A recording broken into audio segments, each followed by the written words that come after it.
जय श्री कृष्णा। दोस्तों, आपका दिन शुभ और मंगलमय हो। आइए प्रारंभ करते हैं ज्येष्ठ मास महात्म्य अध्याय 20वां।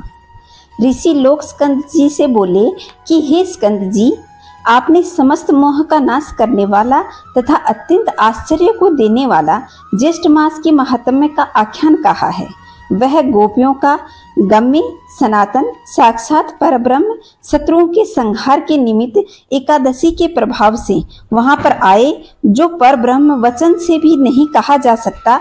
इतना कहने पर ऋषि लोग फिर से कहने लगे कि हे स्कंद जी, उस राजा पुलिंद ने दुखी होकर फिर क्या किया। स्कंद जी बोले कि हे ऋषियों, वह शोकातुर राजा अपने कुछ बचे हुए सैनिकों के सहित शीघ्र अपने नगर को गया और वहां अपने नगर में राज्य भार को संभाला और शत्रुओं के पूर्ववासियों के वचन का मन से ध्यान करता हुआ एकादशी के प्रभाव को स्मरण करने लगा, जिसको स्वयं उसने अपने नेत्रों से देखा था। इस प्रकार चिंता में मग्न राजा का बहुत सा समय बीत गया और अधिक चिंता मग्न रहने के कारण उसके शरीर में केवल हड्डी और चाम मात्र ही रह गया।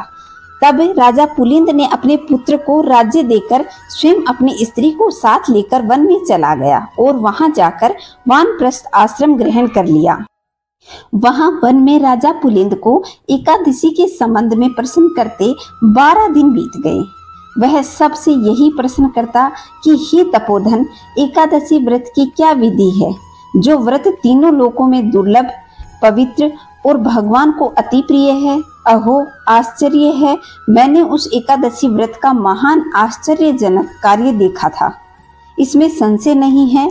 वहां के पूर्व जन्म के पुण्य कर्म के प्रभाव से वैरण्य ऋषि के पवित्र आश्रम में दत्तात्रेय ऋषि आए और उन दत्तात्रेय के दर्शनों की लालसा से वहां समस्त ऋषिगण आए।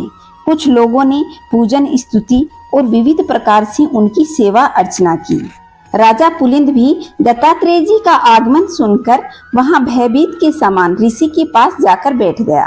प्रधान ऋषियों के चले जाने पर राजा पुलिंद दत्तात्रेय जी के पास गया और दंडवत करके दूसरे विंध्याचल पर्वत की तरह पृथ्वी पर गिर गया। दत्तात्रेय जी राजा से बोले कि हे सोमे, उठो उठो, तुम कौन हो, किसके लिए यहाँ आए हो, तुम्हारे दुख का कारण क्या है, वह सब मुझसे कहो। दत्तात्रेय जी के वचनों को सुनकर अत्यंत दुखी होकर वह पुलिंद राजा नहीं उठा।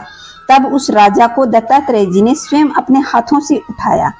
राजश्रेष्ठ पुलिंद ने उठकर दत्तात्रेय जी को अति सुंदर हृदय जानकर कहा कि हे जगतीतल विख्यात, मैं राजा पुलिंद हूँ। हे तात, थोड़े ही समय में पृथ्वी मंडल को जीतकर और गर्व में आकर मैं सेना सहित राजा प्राचीन वर्ही के नगर को गया। वहां जाकर उस विष्णु भक्त राजा के नगर को पीड़ित करने के लिए मैंने बहुत से उत्पात मचाए और वहां के ग्रामवासियों ने मुझसे प्रार्थना भी की कि आज श्री हरि भगवान का पवित्र दिन है।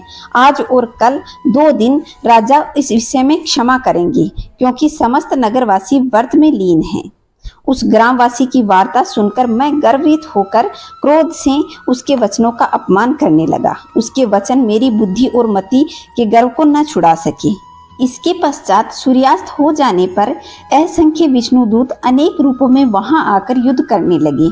उन विष्णुदूतों ने समुद्र के समान मेरी समस्त सेना को भक्षण कर लिया। अपने प्राण मात्र रह जाने पर हम लोग भागकर अपने नगर में आ गए। इसी समय मैंने राज्य, पुत्र, धन आदि का त्याग कर तामसी वृत्ति का आश्रय लिया। आज आपके चरण कमलों का दर्शन करके मैं कृतकृत्य हो गया हूँ। मैं धन्य हूँ तथा मेरे पूर्वज भी पुण्यशाली थे, जो आज देवताओं से भी पूजित आपके चरण कमलों का मुझे दर्शन हुआ है। भगवान, एकादशी का नाम और वह व्रत कैसा होता है, मैं इस विषय में आपसे जानना चाहता हूँ। इसकी विधि क्या है, मुझे संक्षेप में कहिए। मैं आपकी शरण में आया हूँ, अन्यथा मैं शैल्य के समान अपने प्राणों का त्याग कर दूंगा। राजा पुलिंद के इन वचनों को सुनकर और सब वृतांत को जानने के बाद दत्तात्रेय जी उसी समय राजा पुलिंद को अपने दोनों हाथों से आलिंगन कर लिया और हृदयार्थ चित्त होकर मधुसूदन भगवान के एकादशी व्रत के विधान को कहने लगे। तो दोस्तों, आज का महात्म्य यहीं समाप्त होता है। अगला महात्म्य हम अगले अध्याय में जानेंगे। तब तक खुश रहें, मस्त रहें, चारों तरफ स्वच्छ स्वच्छता बनाए रखें। निर्जला एकादशी की कहानी हम आगे दत्तात्रेय जी भगवान किस तरह सुनाते हैं अगले महात्म्य में जानेंगे।